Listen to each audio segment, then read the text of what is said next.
আল্লাহ রাসূল কি বলেছে, তোমরা চেয়ে নিও না, আর যে চেয়ে দেয় তাকে দিও না। কেন? ক্ষমতা কি অনেক সুন্দর জিনিস? দায়িত্ব কি অনেক চেয়ে নিন? মনে রাখার চেষ্টা করবেন, দায়িত্ব চেয়ে নিলে সেটা হয় বরকত শূন্য, আর দায়িত্ব যদি রবের পক্ষ থেকে আসে সেটা হয় বরকতে পরিপূর্ণ। বুঝেন না? মনে হয় কি বুঝলেন?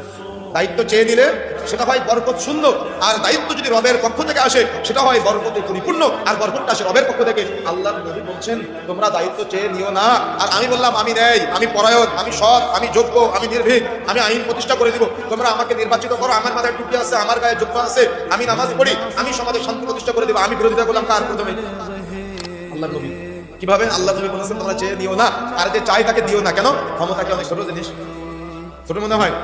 আপনি আপনার পরিবার পরিচালনা করেন, পুরো পরিবারের দায়িত্ব কিন্তু আপনার পরিবারের সদস্যরা দান দাম যেটা করবে আপনাকে জবাব দেওয়া লাগবে। আপনার এই পরিবারটা যখন আপনার গ্রামব্যাপী বড় হবে, ওয়ার্ডের চেয়ারম্যান হবেন, মেম্বার হবেন, তখন এই ওয়ার্ডের মানুষের দায়িত্ব আপনার। যখন আপনি কোনো একটা ইউনিয়নের দায়িত্ব নিয়ে নেবেন, ওই বৃহত্তর ইউনিয়নের দায়িত্ব আপনার। যখন আপনি একটা থানার দায়িত্ব নেবেন, ওই থানায় কয়টা চায়ের দোকানে সিনেমা চলতেছে, ওই থানায় কয়টা চায়ের দোকানে সিগারেট বিক্রি হচ্ছে, ওই থানায় কয় জায়গায় কোন স্কুলে কিভাবে ইসলাম বিধ্বংসী কার্যক্রমগুলো পরিচালনা হচ্ছে, এটা কি চারটেখানি ব্যাপার?